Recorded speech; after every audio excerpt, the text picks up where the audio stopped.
Today I'm starting my freeform lock journey. It is November 12th, and I wanted to explain my method of freeforming, and I want to show an example for people who have hair like mine. I have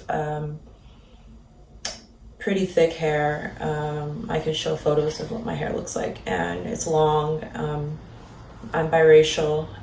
My mother's Japanese and my father's African American.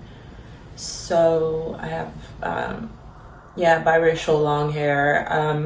Let me take this off to better show you what I decided to do.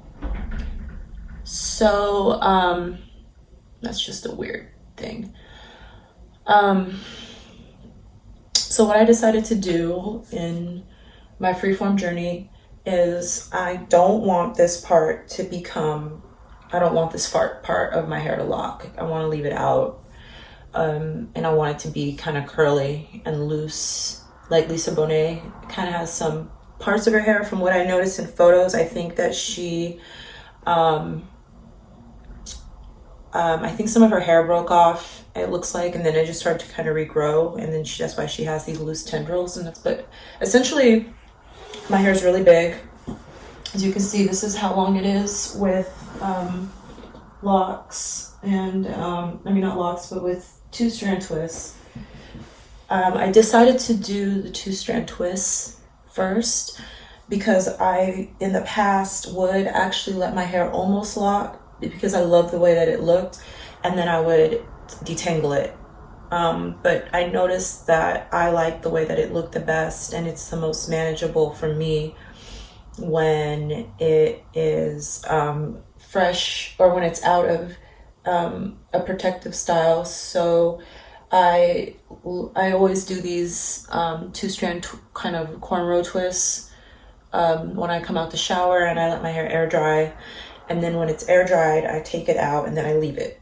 So that's my plan for starting my freeform locks, is to leave these in because I don't want this to lock. So I'm going to just continue to braid my hair right here and keep it protected. And then I'm going to let go of this part, and I'm going to let it just do its thing after it's in this style, after I take it out of these specific two-strand twists. So I'll show you what my hair looks like when this dries. I want to give it I like to let my hair sit for a good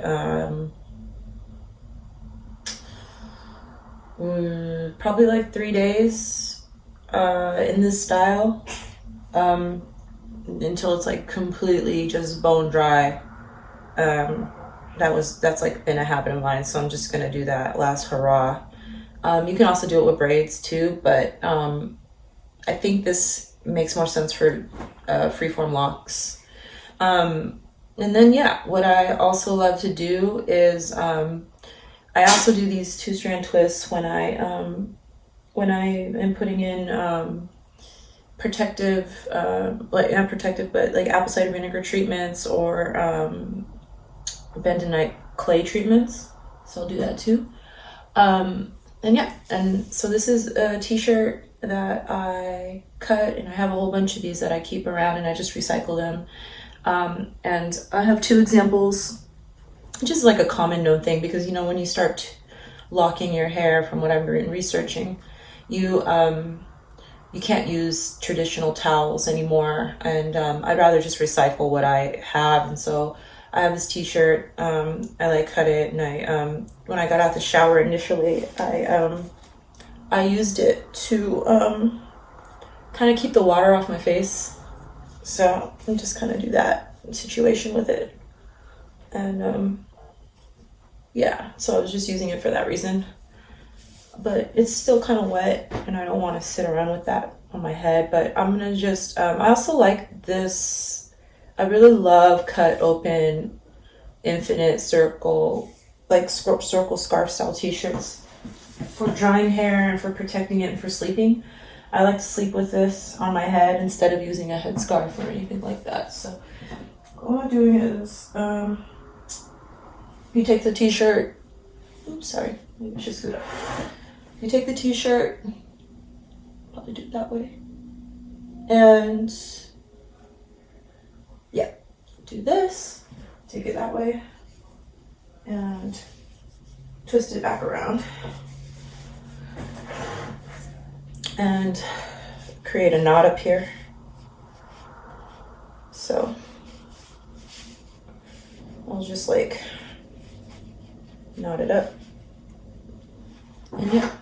And then if I'm like just wanting to go to bed or something, I'll stick all this up in there if I don't want my hair out and about. So yeah, I'm really excited to see what shape my locks take, and this journey is a spiritual one for me because I've had so much attachment to my hair, and I've had other people attach themselves to me in my hair, and being the girl with the afro, and you know, I was exploited by a designer and Adidas, Jeremy Scott and Adidas Originals when I was a lot younger, and my photo and my image was used in a global campaign without my permission, without me signing a release or like a conversation that was the intent of what I was participating in. And I lost my voice in so many ways in that. And but a part of me that was taken hostage was my identity.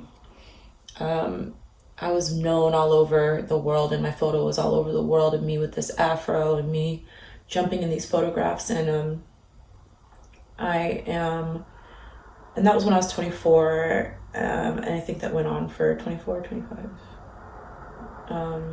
It went on for, I think, about three years. I continued to model for them because I was just so attached, and I just didn't have much of a sense of advocacy or perspective or understanding of, like, I understood something was wrong, but I didn't have any agency.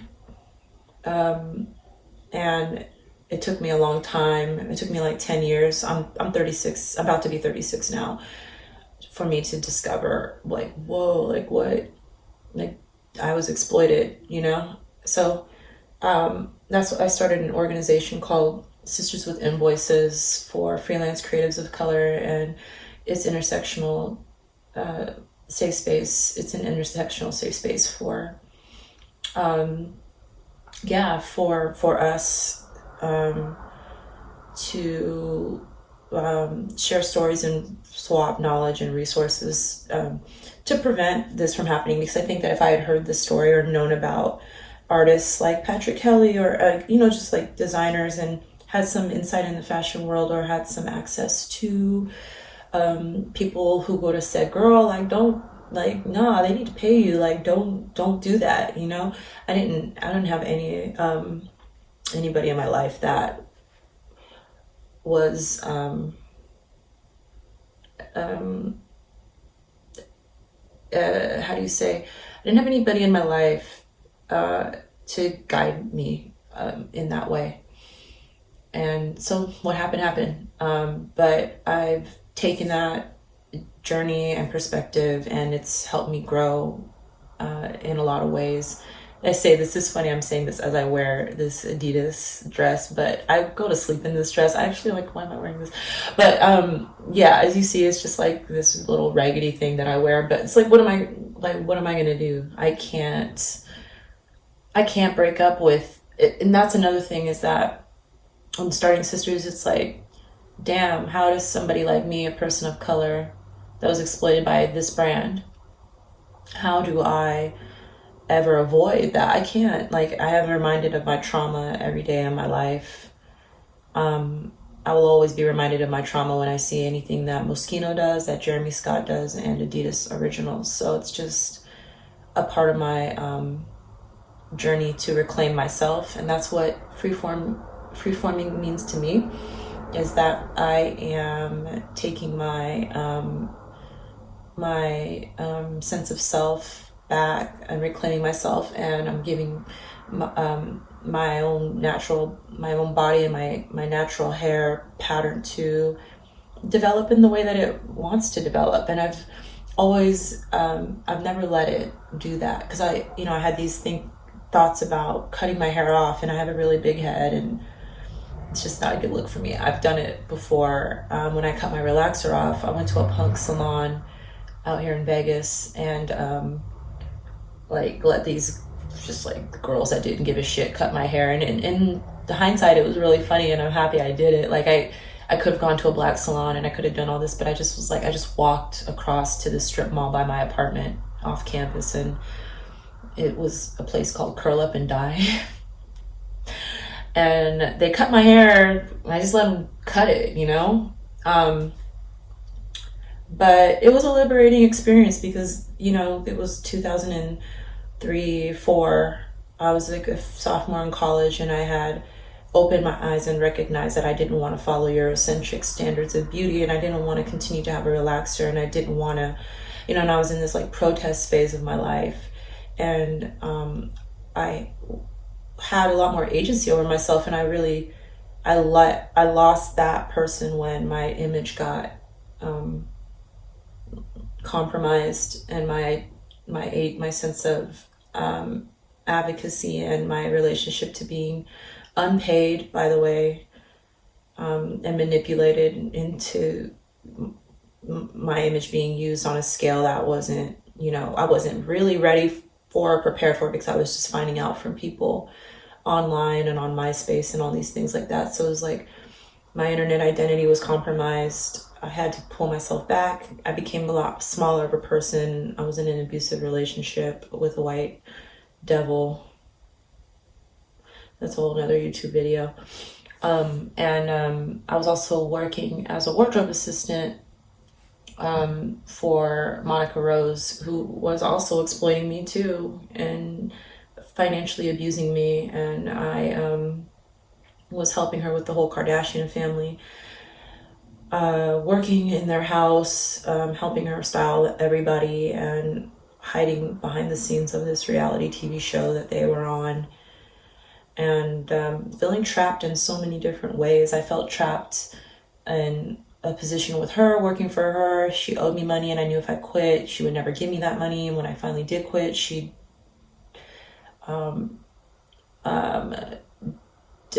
screwed me over about $1,800 worth of invoices that she owed me.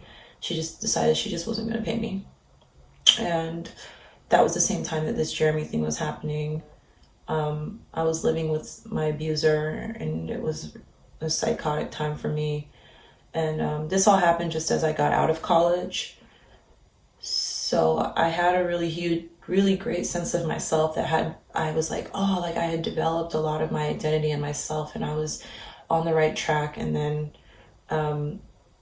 when I was in another relationship, it was a really great relationship, but it just ended, and my heart was broken, and I was open. And when my heart was broken and my energy was low, and all these low frequency people came into my life, and I didn't think about it that way.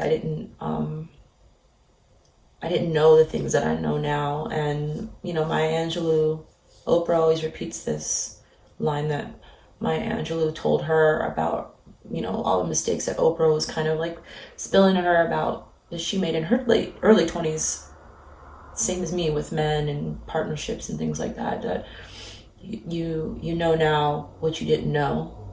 And so now that you know better, do better. And that's where I'm at with all this, with my self-care, with my my future development.